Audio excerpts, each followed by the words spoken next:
حلوة عند صامويل أفوم اللي يستحق الثناء على اللقطة اللي فاتت في الوقوف على الكرة الكويس وتسجيل هدف التعادل لسموحة.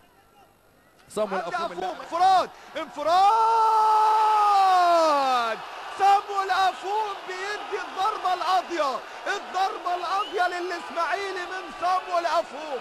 مش ممكن طارق حامد بمرة للأجازي.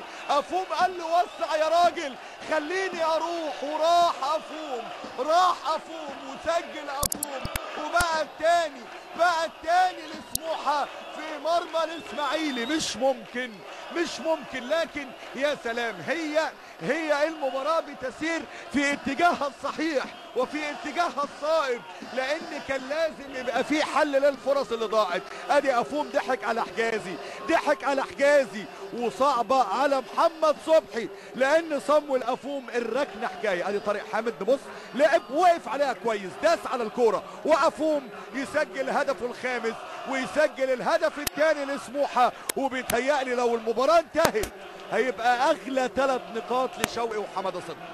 هدف فعلا سموحة لحد دلوقتي يستحق بصورة وبجدارة عالية جدا. لازم نديهم حقهم، وهدف تاني بيسجله نادي سموحة.